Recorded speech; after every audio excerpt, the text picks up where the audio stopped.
always, I'm here with my giant bowl of candy, and I'm going to go and dig right in. Trick or treat. Oh, hey, what's up? Hey. James Laudano, star of our very first web series, Dino Hunter MD. He played Dr. Van Tanner. Well, help yourself to my candy. Don't mind if I do. Oh, DVD. It looks like a pretty good one. Dead Heat.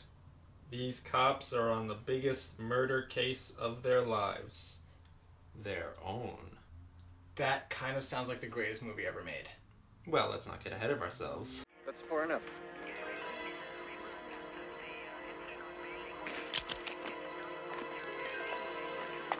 Detective Mortis, homicide. James, how would you just describe the plot of this movie? I mean, as best as you can. Dead Heat is basically zombie cops. Zombie Zombie cops. The bad movie guys. we've always Zombie, wanted, yes. but never realized it actually existed. Zombie bad guys begets zombie cops, begets Vincent Price cackling into a immortal machine. Yeah. And our two heroes encounter some jewel thieves who can withstand... Zombie jewel thieves. Wait, well, I was going to get to that. I'm sorry. Who can withstand a lot of bullets. And the only logical explanation is that they're immortal and raised from the dead. This turns out to be true. And eventually both of our heroes get killed themselves in almost comical fashion. Like zany madcap fashion, Right. with one of them getting suffocated in an animal suffocator. And the one of my favorite lines of the whole movie. Got locked in the decompression room. Died the way dogs are supposed to die. After they get killed, they of course come back as zombies and save the day. Well, kind of save the day. They just stopped the resurrection machine. They stop the bad guys. Right. I mean, based on like a final plea not to destroy the machine that brings people back to life, they destroy it for no real reason. They've already killed the bad guy. Well, you don't want him coming back. Well, I mean, one thing I noticed about this movie is that there's kind of a lot that sort of just doesn't make sense. That they just sort of put in, like, as if the movie was plotting itself from, like, beat to beat without really explaining how things happen. I mean, the most famous one being how the girl dies. Right.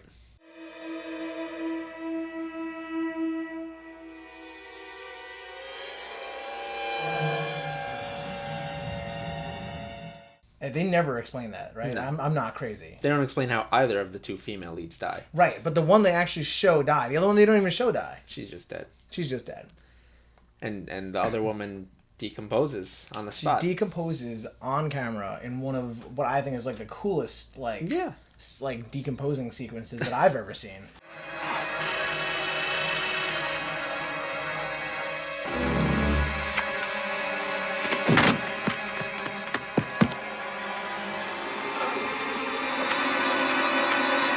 This movie had a lot of cool 80s special effects. Definitely. Decompositions, bodies exploding, Vincent Price's old face. Classic effects. Yes. Right there. Bullet squibs, just like in RoboCop. I love it. I think one of the coolest things about the movie is that all the effects were done to it's RoboCop, it's Die Hard, it's all those. It's a classic 80s action movie, and that's one of the things about the movie. I can't really tell you what genre it is. No. I mean, comedy, obviously, but it's definitely a subgenre of that. So it's comedy and Buddy cop movie, action. Comedy, It's got action, and it's also, I believe. I mean, I think you and I are different. I believe it really has a lot of horror elements which is why I chose it for this miniseries. Right. I guess so, but it's not scary. It's not scary. At all scary. No, it's not scary. But you're not scared by movies anyway, so right. it doesn't matter. It's got a lot of cool horror elements. Right. You're right. Decomposing bodies. I mean, it's not The Shining. No, obviously. So let's talk about our two stars. Okay, so our two stars are Treat Williams and Joe Piscopo. So can you tell us anything about Treat Williams? A little bit. I mean, I know him from Attack of the 50-Foot Cheerleader, but I knew him before that too. One of the reasons I saw that movie was because of him. So. And he, in that movie, he yodels into a 50-foot cheerleader's vagina. He does. It is one of the highlights of his career. I mean, Treat Williams did a lot of stuff in the 80s. He did some comedy stuff, And I mean, there's really And this. I have friends who know Dead more Heat. about him than I do. But you, on the other hand, are well versed in the massive catalog of the prolific comedic actor Joe Piscopo. So why don't you share with us? Not really. Everything I know about Joe Piscopo comes from like jokes they made about him on early Simpsons episodes. How Joe Piscopo in the mid '80s was, or early to mid '80s, was basically America's premier impressionist, along with Eddie Murphy on Saturday Night Live. They were the duo that kind of propelled Saturday Night Live in the early '80s, and he was pretty funny. And then he got cancer, and then decided for some reason after cancer to get totally jacked up and ripped and go the Lou Ferrigno route, as I think he put it. Did he put it himself? I think He so. said that? That's amazing. Yeah, and in this movie, he's in his bodybuilder phase. Oh, yeah. So he looks like a bruiser cop, but even though he looks like a bruiser cop, he acts like a Saturday Night Live B-list celebrity. And it makes no sense because here's what's great about him in this movie. Every single one of his one-liners are completely ignored. Yes. You could remove him from every scene, and the storyline would go on. Not exactly only the storyline, but the scene Right. itself. Like, no one ever acknowledges him, except once in a while they'll be like, shut up. Yeah, or just roll their eyes. Or roll their eyes, but that's like the best case scenario. Most of the time, they just don't even acknowledge them. So this is what a library looks like, huh? You know, I've never seen one of these things from the inside. The animal perishes quickly and quietly. Didn't I see one of these at Disneyland? Well, that's just about it, gentlemen. His jokes are so terrible. And sometimes they're not even jokes. Sometimes they're just like an annoying thing that someone would say. He should cover the dates in question. I got dibs on March. Okay, now I'm gonna puke. You could definitely like have a soundboard where every time Joe Piscopo says anything in this movie, you press a button and it goes wah, wah. Exactly. Anybody ever asked you when you're gonna die, you can just say, well, I don't know. So far, it's only happened to half of us. Not only that, if you multiply the population of Rhode Island by the square root of my ex-wife's weight. Basically getting, all jacked and turning into a bodybuilder kind of killed his comedy career. So this is like at the tail end of his stardom, for lack of a better word. That's really disgusting. One of the other cool things about this movie, I thought that at least, that really anchored it in the horror genre, at least somewhat, was the fact that there were a number of horror icons in the movie. Okay. Such as, Robert Picardo had been in The Howling, where he did one of my favorite transformation scenes of any werewolf movie. And Key Luke, obviously, is from Gremlins. Obviously, Key Luke. Obviously. No, really obviously. It's Key Luke. Okay. Okay, It's an awesome name. It's an amazing name, and I don't even know if I'm And he's in pronouncing it our right. favorite scene, pretty much, of the movie. Yeah, definitely. Our two heroes, they go into a Chinese butcher shop in Chinatown, and all of the animals, whether they're just duck heads or cooked beef, The the vaginal split open, bull bull thing. torso with no legs, and they all come to life, and our heroes have to fight them off. This scene is just balls to the wall crazy. This little piggy's going to market. Oh, that's gross. Okay, so tell us about Darren McFadden. It's Darren McGavin, actually, and we've been through this before. Darren McFadden. Who the hell is Darren McFadden? He's a starting running back for the Oakland Raiders. Nerd. Yes. Anyways, Darren McGavin is a supernatural hunter who's also a newspaper columnist. Coltar the Deep Stalker. What was it? It's Kolchak the Night Stalker. That was close. So what does he do? He hunts. He finds He does stalk the night. He finds supernatural things because he has to write about them. Right. And He's a journalist. Right, and they're cool.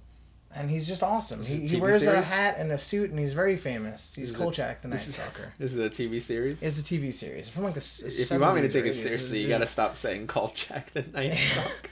Why is that not serious? It It's just the sounds coolest funny. thing in the world. Kolchak. Kolchak. Well, in 5 years, she'll be damn good, but right now she's too quick to jump to fanciful conclusions without really digging for the truth. And that, gentlemen, is what autopsies are all about. Treat Williams is interrogating Darren McGavin, and he's hamming up his overacting to, like, it's wonderful. And when I stumbled onto all this, you murdered me. Circumstantial evidence wouldn't hold up in any court. I'm not waiting for any court to make that happen. Roger, I can help you. Everyone seems very cool with zombie cops. Yeah, Zombie they let him villains. stay on the force too, Yeah. which is pretty good. Well, I mean, he's the only one who could crack the case. Yeah. He's a loose cannon renegade cop. What's one line that was almost just cool in and of itself that they ruined? What did he say? And he's like, remember, you can't be a good cop if you're a dead cop. Yes. Why don't you go prove them wrong?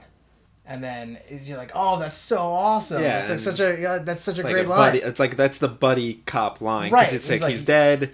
He's like, oh man, like, you know, you can't be a good cop if you're a dead cop, but you're gonna show him otherwise. Right, but then all he just goes and he's like, because Joe Piscopo. Joe yeah. Piscopo just goes, You're good, and you're dead. you might as well just turn to the camera and been like, if anyone still needs that explained, let me know. After the movie, I'm hanging out at the theater, and Yep. I'll explain every joke in this movie. And we still don't remember Joe Piscopo's name, do we? Never. No, okay. We're gonna find out in a second because I'm gonna pick up this. I mean, let's Beat you to also if you flip over the DVD and just really show that it's refers to itself as like the Midnight Madness series of this release here, Why and, don't you and take it totally makes sense. There's no, I mean, they really found the best way to market this movie, like way long after I'm assuming it flopped, by putting in the Midnight Madness, get drunk or This whatever is a drive-in you movie, do. drive-in theater movie. This would be a drive-in movie. What year are you living in?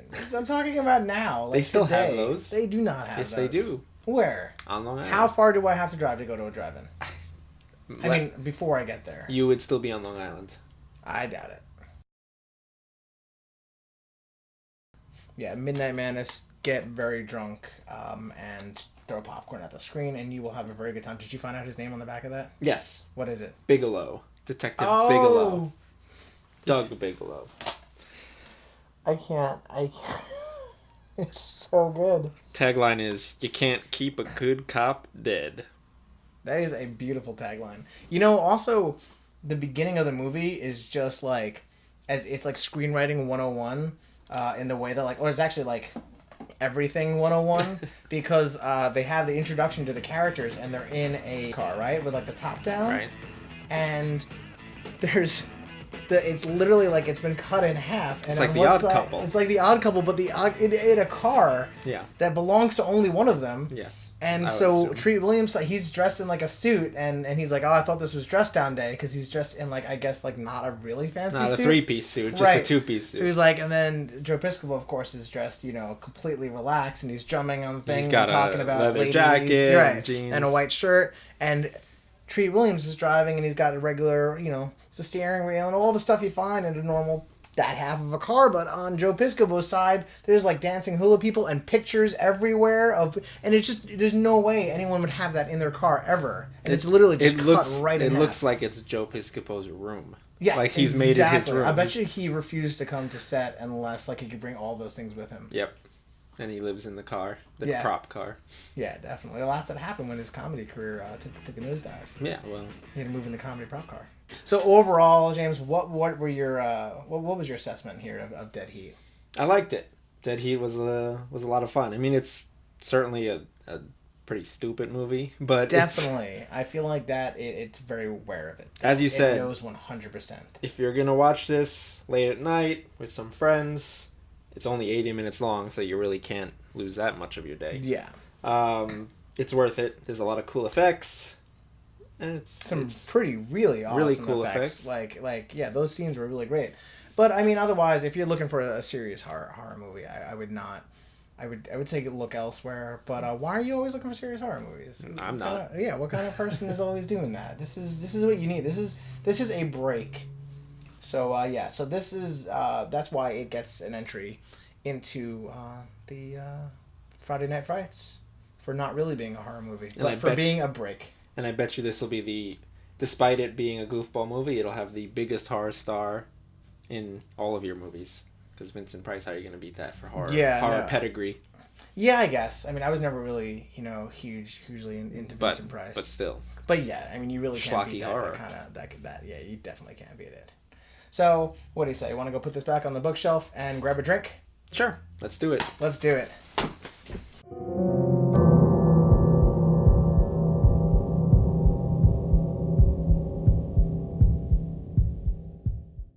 After all, what really separates life from death? But the soul, Becky, what about the soul?